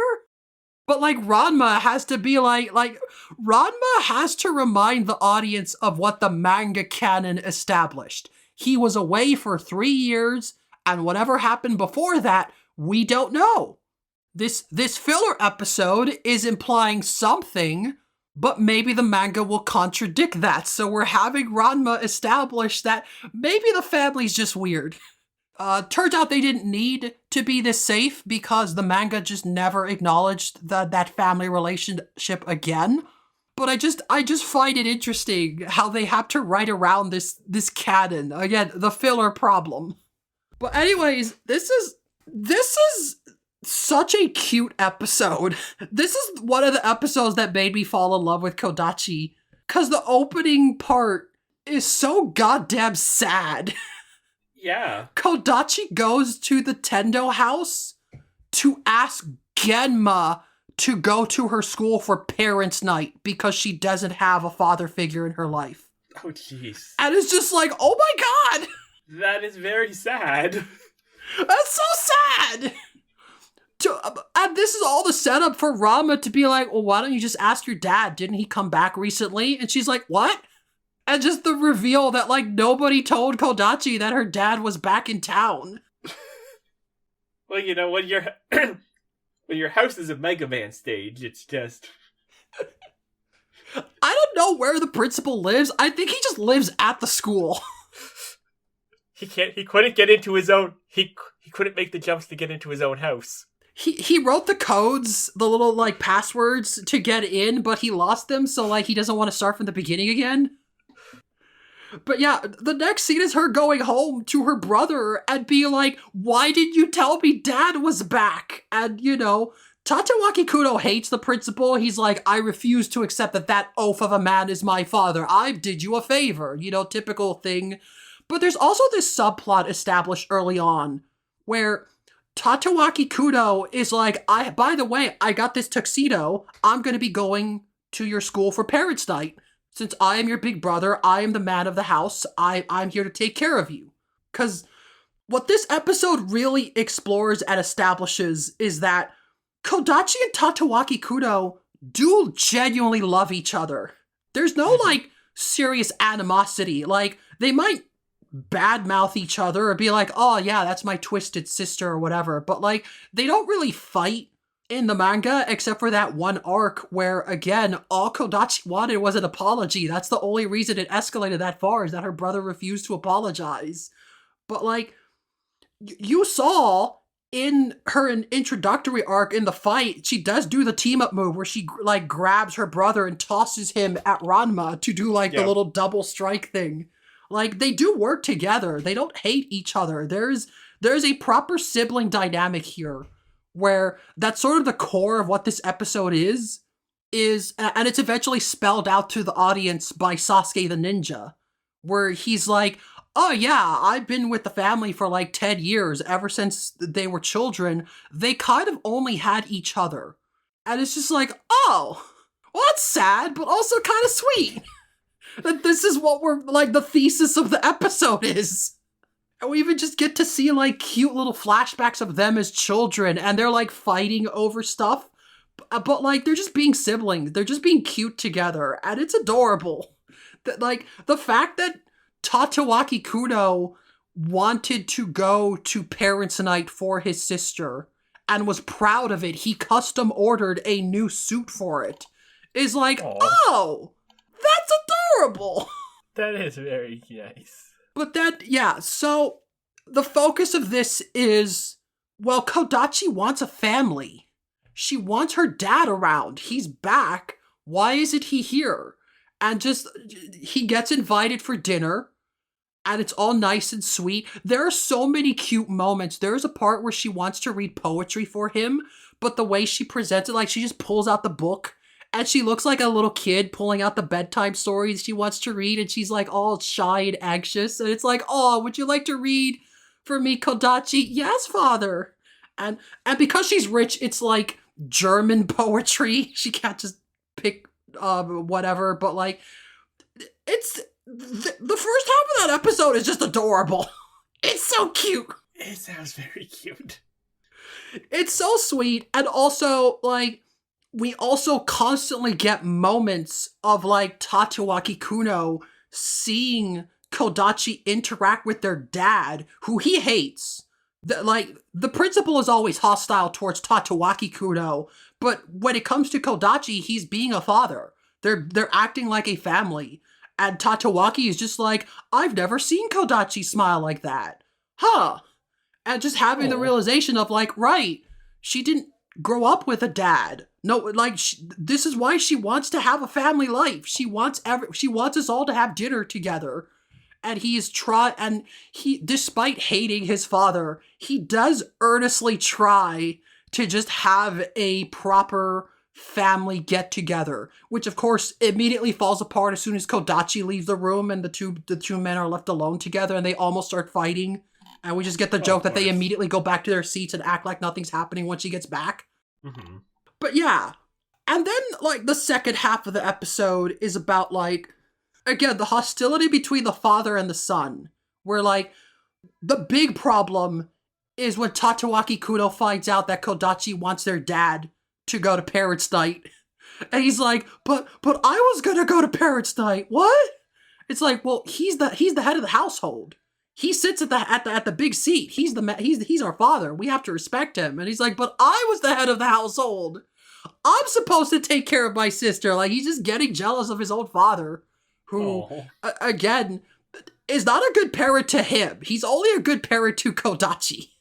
I find this cute. There is almost no comedy in this episode. Like, the humor comes from the fact that it's the Kuno family, and they're just inherently goofy. But, like, what's actually, like, just describing it is, like, this isn't funny. This is just a sweet, like, dramatic story. There's not a lot of punchlines in this episode, and I'm just like, oh no! Yeah, it just sounds like it's just a nice little story that's, like, you know, piggybacking off of a random narrative coincidence. Yeah. So, like, by the end of the episode, eventually they have to bring in Ranma and Akane cause Sasuke wants them to mediate between this, like, ongoing feud. Like, Sasuke sees the tension, but he's like, they're a family now and I want to keep that, so I'm gonna bring in their friends, I guess. The closest thing these siblings have to friends to help deal with the situation. And eventually it escalates to Principal Kuno and Tatsuaki Kuno getting into a big fight on the rooftop.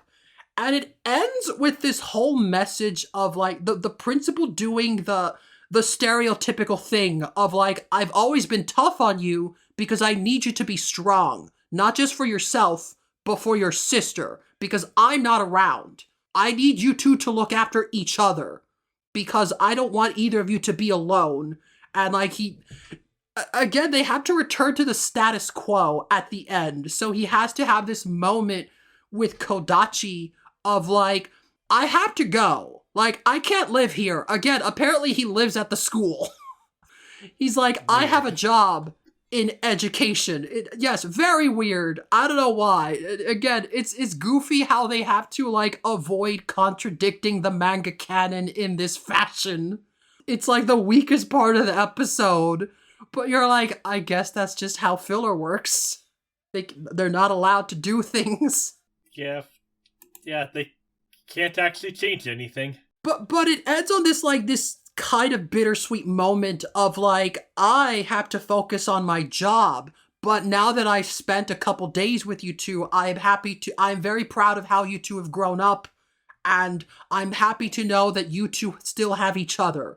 That as long as you two are doing good, as long as you can still take care of each other, even when I'm not around, I am content.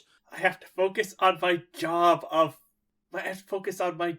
as a high school principal, a job where, like, most people who have it have kids. It's just so goofy. There's a part where he's, like, telling this flashback of, like, while he was in Hawaii, he did want to sneak off, but, like, they wouldn't let me, and this flashback of him getting attacked by, like, exploding coconuts. And I'm like, I don't think that's true. Who wouldn't let you? I think he's just making that part up. Because again, most of the humor is just from how inherently goofy and cartoony this family is. It's a very weird family. But like, the fact that it's trying to end on this is the most the principal gets humanized. He is never given anything in anything ever. This is the one example of it trying to present him as like a real person who cares about his kids. It's weird, but it at least ends on the very, very cute final scene of it is parents' night, and Tatsuaki Kuno is wearing the suit, but like he's carrying all of Kodachi's stuff, so like it's falling over. She's like, "Hurry up, brother, let's go." He's like, "Oh, hold on." And it's just a cute moment. It doesn't end on a punchline. It just ends on like, yeah, these two siblings do love each other. It's sweet. And I'm like, I guess I appreciate that this episode exists. Very weird. It is weird. It's like one of those things where it's like, yes, this was a weird thing that it's weird that this never came up in the manga. Drawing attention to it just makes it weirder. Yes, it is a lot weirder. But like, again, I feel like the anime consistently portraying Kodachi in this more sympathetic light. Mm-hmm. Like, I don't feel like that came out of nowhere. Again, there are some filler moments where she is just needlessly cruel and wicked and she'll just poison people like it's nothing. But like, I like the episodes where whoever wrote it was like, yeah, Kodachi's kind of childlike and has this like innocent wonder behind her cruel actions. Like, she just wants to have a family. She just wants to have a nice time where she can be with the people she loves. And because she's so bad at it, because she's not very good at that, that's where a lot of the humor is. It's not like she's purposely cruel to Ranma. She just feels that's what she has to do to have this fairy tale life she wants. And I like them exploring that rather than just her being evil. Because as I always say, I think sincerity makes things funnier. I think it's funnier to imagine that, like, in her mind, she's doing the right thing. She just doesn't realize the problems in her behavior. Like, even in the manga, that one chapter with the boyfriend battle, there is one moment where I'm just like, oh, that doesn't feel like something Rumiko Takahashi would write, but it's in the manga. She did write it. There's a scene where, like, when they're getting ready for the boyfriend battle, and Ranma is just like, by the way, just to make things clear, we're only pretending to be dating. And Kodachi's like, yes, I know, I'm not stupid. I know that we're not actually going out. And I'm like, that's so weird. That's so weird to just have her admit that. Like, there's no punchline there. This is just like establishing that like, yeah, she does have a level of like not even just as a note on her character, just in terms of any of the rivals in this franchise. Yeah, it feels bizarre. And again, that example is from the manga. So I'm like, huh. But also going back to what you said before about how, like, maybe part of why Kodachi came back in the manga at all is because of the anime featuring her more prominently. Maybe that did sort of influence how she is written. I don't know. But that moment really stuck out to me, where even Ranma is just like, wow, you actually admitted it. Nobody ever does that. Yeah, usually any of these kind of hijinks have to have an entire third act where I have to get out of it. Yeah, and like, the punchline that follows almost doesn't even feel like a punchline. She's like, well, anyways, I'm going to use this opportunity to make you fall in love with me for real. And it's like, oh, there she goes again, wah, wah. But I'm like, that doesn't feel like a womp moment to me. That feels like she's showing a level of understanding of the situation she's in. It's like, yeah, she does know, but also she and Ranma have to pretend to be going out. This is her best opportunity to show him her best side and get him to fall in love with her. This is a perfectly reasonable action from her perspective. Yeah, like it makes sense for what's happening there. Yeah. Yes. But yeah.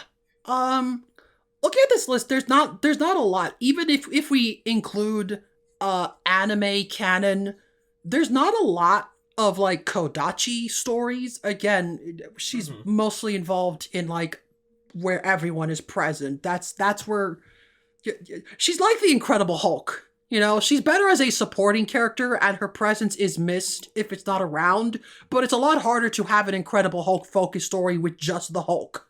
I mean, Hulk is definitely not the character I would have picked for that. I understand what you're saying. I would have said Doctor Strange. I would have said Doctor Strange if we were going to pick a Marvel character that fits into that classification.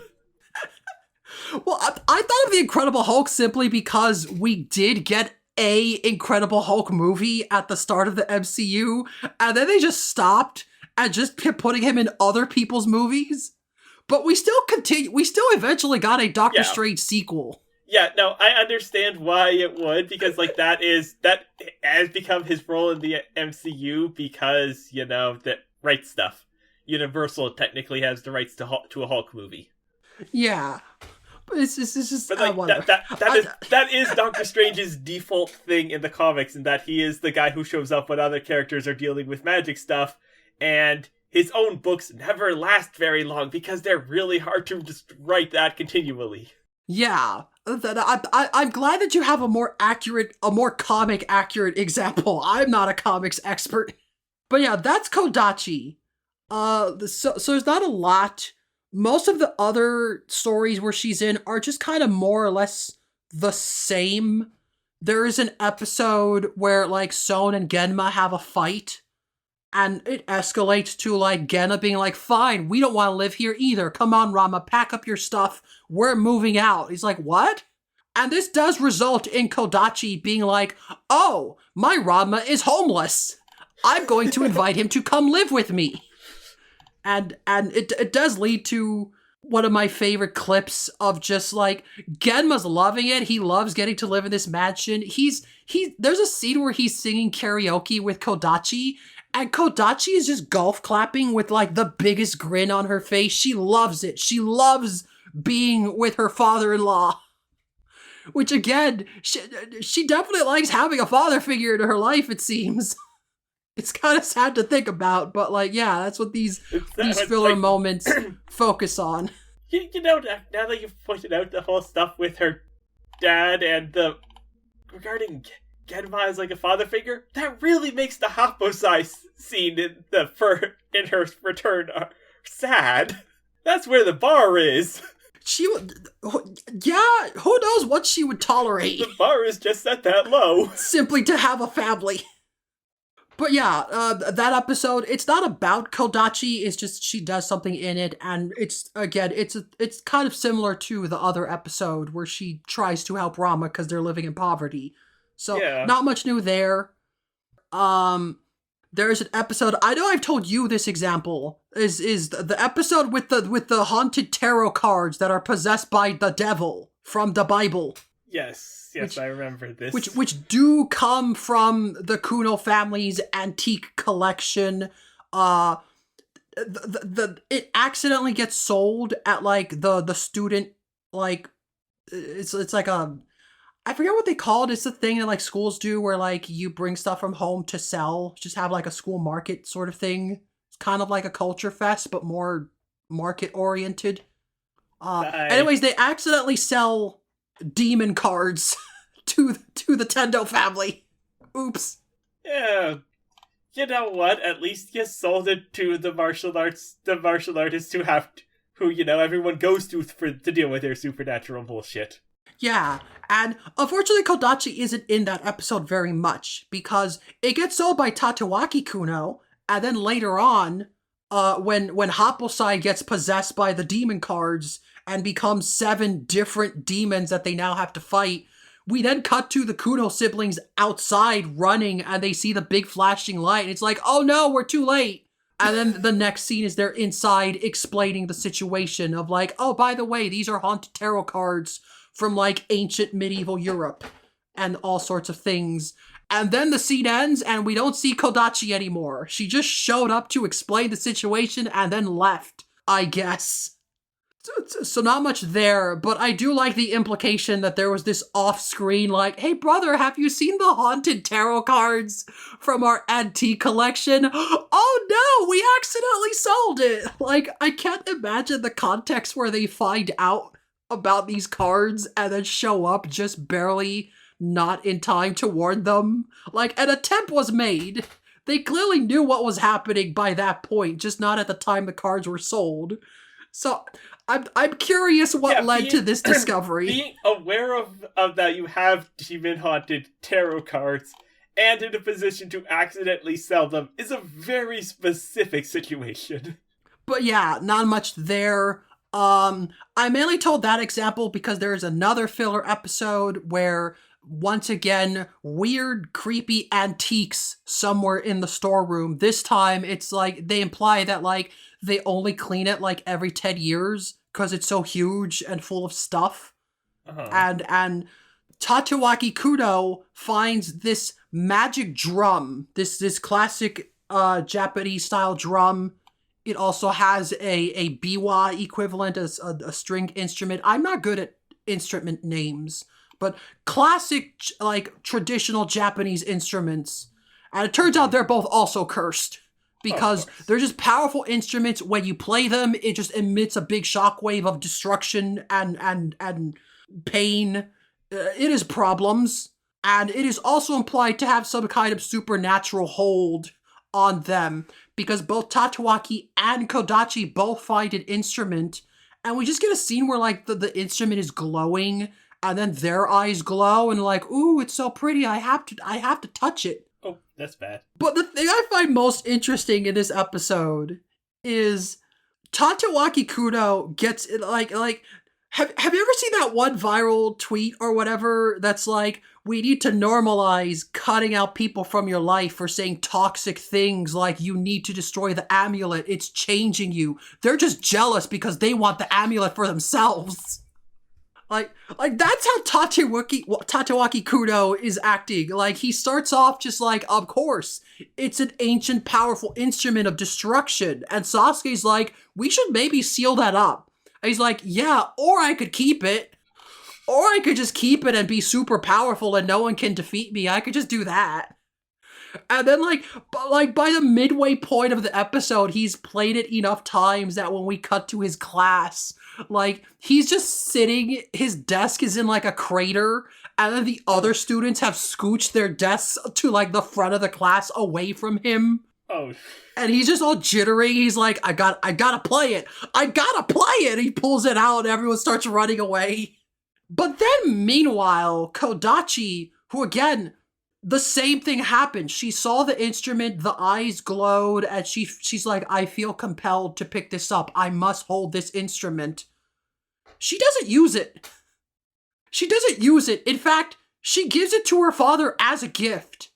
Because when the principal tries to stop Tatsuaki from using this instrument of destruction in the school, he fights back and destroys the principal's ukulele. And he is just so defeated. He's like, I am useless without my ukulele. I can't do anything now. I have lost. The school is in chaos. And Kodachi sees, like, there's a running gag with the principal that, like, he keeps... Scenes with him often start with him with this, like, tropical Hawaiian backdrop. And then by the end of the scene, it pans out and shows that it is literally a backdrop on top of the school roof. He's just standing in front of it and posing like he's in Hawaii. And they just do that bit here where, like, he just lost to his son, to the evil drum, and he's just wandering a desert like, it is hopeless. What do I do? And then Kodachi's like, poor father, it hurts me to see you like this. Here, I also have an instrument. Use this ukulele. And Sasuke's like, I think it's a biwa. Use this ukulele to take control of the school. Prove that you are the man you used to be. Thank you, daughter. Ah, and they're all just laughing as the camera pans out. And again, it's just a backdrop on the school roof. Which is funny enough when the principal does it, but the fact that Kodachi was also there, she was also, like, posing dramatically in front of this backdrop. She's playing into the drama. But also, She gave the instrument away, despite the episode repeatedly implying that there is some kind of supernatural draw to it that compels you to use it. But she not only doesn't use it, she gives it to her father as a gift to help him. Which is like, okay, there's stuff to unpack there. This is like I don't know, is there a term for like a reverse catch-22? Where like Kodachi giving away the deadly instrument demonstrates that she's the only member of this family that can be trusted with them?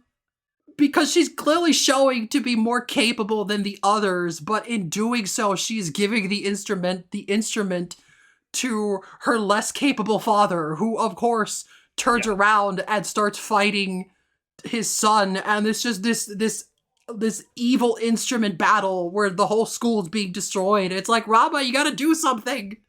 And eventually they defeat it by, like, they have to, like, they find out that the instruments lose their power if it's overpowered by sound. We need something louder, and the solution is give Akane a mic and just leave her with Ranma for a couple of seconds. He will eventually make her angry enough that she yells a baka loud enough to cancel out the instruments. But like, this episode I think is another good example of like, throughout the episode, Kodachi is treated as like she is just as much part of the problem. Like when she reveals that she gave the principal the instrument, everyone just looks at her with such scorn. They're like, this is your fault.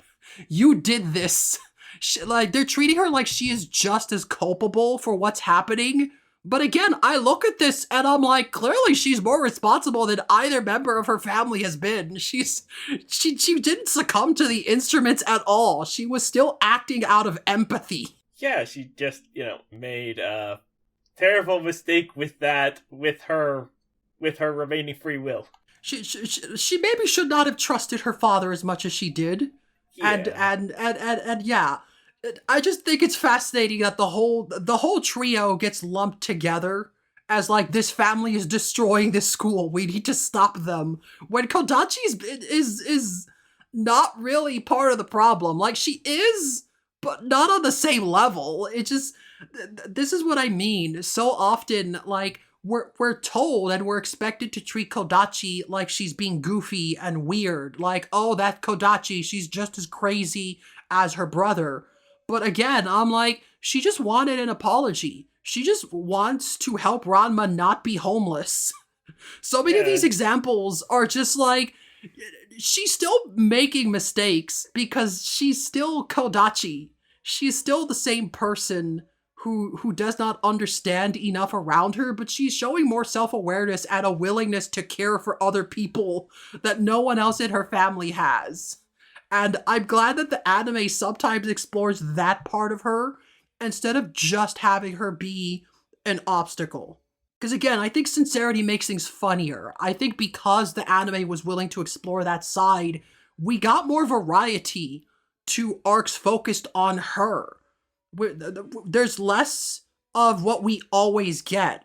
Like with Tatewaki Kuno, I feel filler episodes focused on him just feel like more of the same. Mm-hmm. They just kind of feel the same as the stories that are already in the manga. They don't really do much different with him. And so, you could get into like the different continuities of like most of the most positive examples I've given today are anime exclusive. Rumiko Takahashi didn't write them. But again, I pointed out examples where like there's little hints of that. They didn't, it's not like in the Ukyo episode, I brought up how one of those episodes felt fan-fiction-y. Like, the writer is just so in love with Ukyo as a character that, like, here's an episode about how everybody loves Ukyo. She's the best girl. You don't get that with these Kodachi stories. It still feels like they're looking at her actions in the manga and being like, there is a level of like, morals there that doesn't really get explored, but they're still there. They would still be present in these hypothetical filler episodes we're currently writing. It's not being pulled out of nowhere. Yeah, she's... despite being, very dramatic and has, warp sense, there is like a core of there is like a core of someone who's like, you know, ultimately she is a more normal person, just is very dramatic and kind of violent, but surrounded by even bigger weirdos. Yeah. And I think a part of that does play into what we stated at the beginning, where so much of what we quote-unquote know about her is inferred by the archetype she's a parody of. Yeah. Like nothing initially stated she was rich, just like nothing initially stated that she is necessarily just cruel for the sake of being cruel. That's just what we expect with these Ojo-sama type characters, especially back then when they were always played straight. They were always played as like legitimate villains who laugh maniacally when they ruin someone's life. Yeah. Yeah, she's got like an air of humanity around her, but she's like, does that come from her weird relationship with her family, like being raised by her weird brother and abandoned by a ninja butler and abandoned by her father? Or like, you know, like I don't really feel that you could kind of extract that kind of thing from most of the other characters, because they don't even have that much in a lot of cases. Yeah. Ryoga doesn't have any other family we ever see. We never see them. We're told about his parents, but the joke is that they have just as bad a sense of direction as him. And are perpetually lost. But it's like, she is a hyper-exaggerated character, but is circumstantially positioned next to two significantly more exaggerated characters that you can pull the slivers of humanity from her more easily. Yeah, like, both in-universe and out. Because you got the Ojo-sama tropes, and you've got her family. Like, so much of her worst traits are inferred. And then when we see them, we see the worst part of her. And it's mostly just goofy comedy. She is still over the top. She is still morally apprehensible a majority of the time when she's doing stuff. It's interesting when we see that she is capable of empathizing and behaving differently from everyone. Even if the manga doesn't explore it like the anime does, it's just interesting that that exists at all. We rarely get those moments for any of the characters. Like, Shampoo, like, will have moments where, like, you know, she and Ranma are kind of getting along, but she very clearly has ulterior motives the entire time. We still get those jokes when Ranma is summoning his allies to help him, and he's like, thanks, guys, you're real friends, and we just get Shampoo's thought bubble of, like, I can't wait to murder Akane.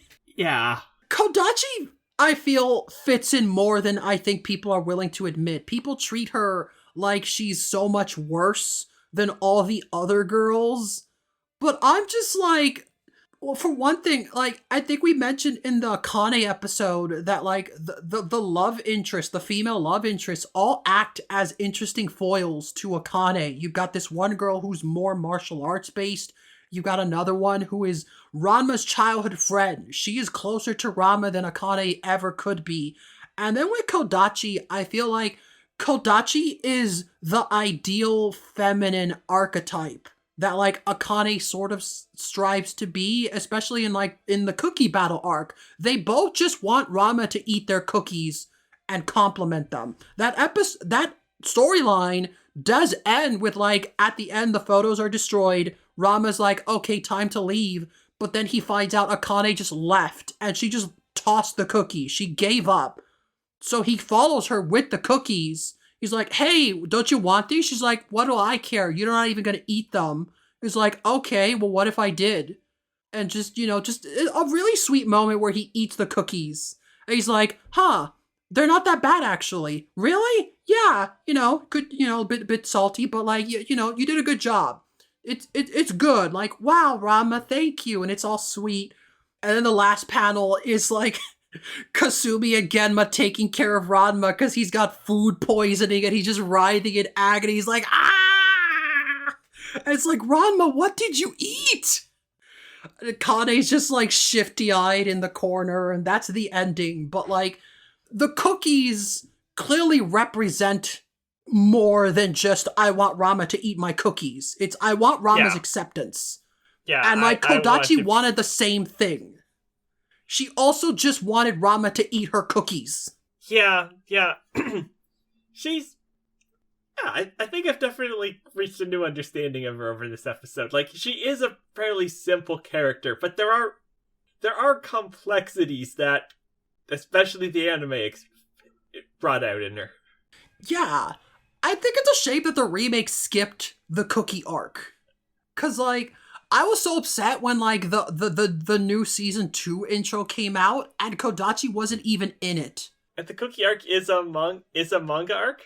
Yes. Weird that, you're building this thing that's like, so, no, we're being absolutely faithful, we're just going to completely skip over parts of the manga. Like, and I get it, like, some of the manga definitely itself is filler. It's like, yeah, I am padding this out because I am on contract to put out as many chapters as I can, but... Yeah.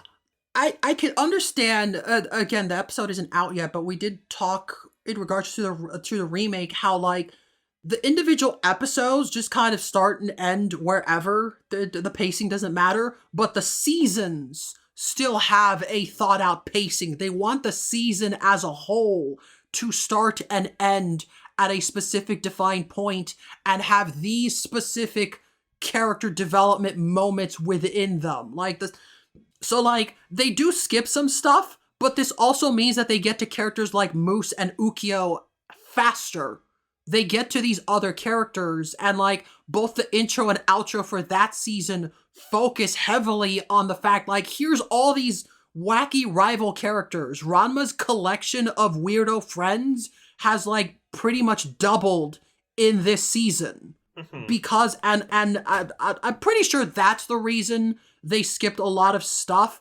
I just think it's a shame that one of the ones they skipped was the second Kodachi arc. This means that if you only watch the remake, Kodachi appears in her introduction, and then that's it. She has not appeared in anything else past that in the remake. And she's probably not, and she's not going to for a while, assuming it keeps going, and it's always possible it gets canceled, but... Yeah, even if they did bring it back, that's like one episode and maybe a couple minor cameos beyond that. She doesn't get a third, like, proper arc until much later in the manga, because the cookie battle is kind of where she stops appearing regularly. She stops showing up for a little bit and then comes back after Ukyo's presented. Again, when she comes back, it's like, oh, hey, nice to meet you. Hey, how's it going? Yeah. So like, yeah, I guess they just figured Kodachi is an easy character to leave out. But like, I think that's a shame. She is very often overlooked. Again, I'm not looking at the statistics, but like, I feel like she's the least popular of the waifus. Not a lot of people are invested in her in the same way that people love Shampoo or Ukyo or Nabiki or any of these other characters. There are people who love Ryoga. They think he's the best character. But like, I don't see a lot of love for Kodachi. And I can't blame people given the type of character she is and how she's presented, but I'm just like, I'm glad that at least some of the writers of the anime, and sometimes even Rumiko Takahashi herself on rare occasions, decided to be like, yeah, but there's something here. You can spin this into a funny story. Or maybe a not funny story that's just genuinely heartwarming in that one case. And I'm glad those stories exist. Even if they're not necessarily canon or do much with the character, I just appreciate... I prefer that over what we had earlier in this episode, where we're just talking about Ryoga and rhythmic gymnastics, and that just went nowhere. Yeah. You gotta build out who she was, whereas, they established this very interesting fact about Ryoga, and it just never comes up again. Yeah. And so yeah. I guess we have sufficiently covered Kodachi. So, you brought up your discussion about how she is popularity as a waifu, and I did something incredibly cursed, and I went to mywaifulist.net.moe, I looked her up. You want to know what her global popularity rank of all of the anime among all of the anime waifus is? Among all waifus across everything? Yeah. I can't even imagine a number like that. 7,054. That's not as bad as I thought. Out of all fictional characters? I think it's just anime. Oh, just anime? Still- Well, that's still a lot of waifus. For comparison, Shampoo is 1862. Makes sense. Girl Ranma is 2350. Yeah? Akane is 3062. Oh, that's just rude. There are a lot of people on the internet who hate Akane. Yes. And just to round out the top row of all of the rivals, Yukio is 3682. I would have thought she'd be much higher. Huh. Oh well. These are very good numbers to have. But yeah. So again, a lot of what I discussed, I tend to not care about canon stuff, especially since like Ranma's such a cartoon character. Rumiko Takahashi will contradict herself for the sake of making a story funnier or more interesting. So like, I don't care if something is anime filler. Hell, there are some anime filler that stinks, and I don't care about those. But even the worst ones, I think sometimes explore interesting ideas that I'm like, yeah, that's fun. That's interesting. We can do stuff here. And I guess even if you want to exclude those things and only focus on what is canon, what is definitively in the manga only, I hope that I at least like convince people to have slightly more nuanced takes on who Kodachi is as a character. If you were perhaps asked about whether or not she would throw a better barbecue than somebody else, then maybe perhaps this information could be useful.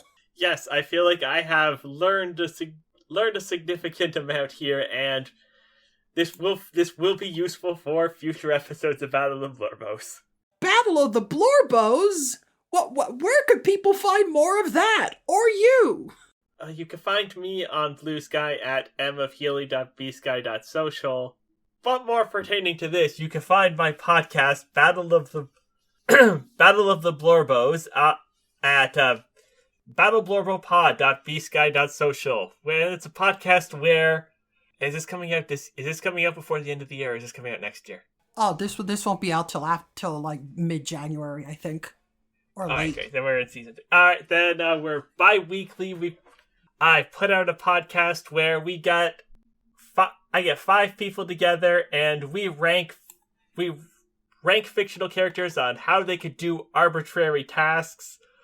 Hedgie was on an episode that got canceled, that got removed from the uploads for reasons, where she ranked Kodachi.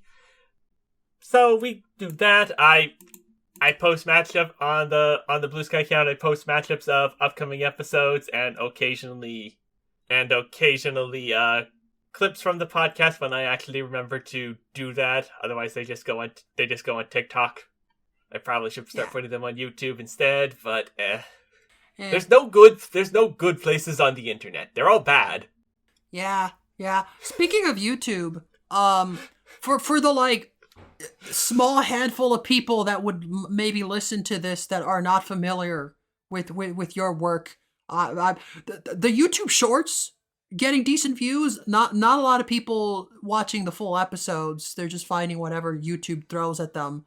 Just to clarify, even if like my appearance introducing Kodachi to the Blorbo lineup was cut, she is still on the list. She will still come up in other episodes. Just that's how that show works. Oh yes. She will come up periodic. Once a character is on the list, they are on the list forever.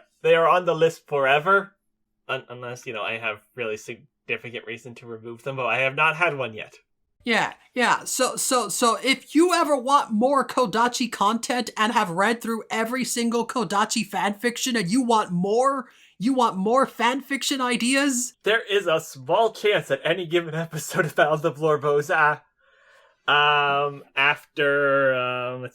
After some point, again, I'm not 100% sure when this episode will go up. I think it is after February. I think, yeah, your episode was a February episode. So anytime after February, you want more Kodachi Kuno, there's a non-zero chance that any episode... Oh, wait, no. Oh, sorry, your episode was March 18th. So anytime after March 18th. Okay. Yeah. This also applies to any character, really. As always, I want to encourage people to pursue other interests, not just Ranma. You can leave Ranma to me if that's what you'd prefer. There are many characters from many things on that list. And it's only going to be more as we go. Yeah. And I'm glad that this was not a completely pointless recap of the character. I'm glad you hopefully found some things to enjoy about Kodachi. Yes, I look forward to discussing her in the future with a broader base of knowledge. I can't wait for her next matchups to all be about stuff that has nothing to do with anything we discussed today. Here, I will put makes the best animal crackers on the list of challenges. In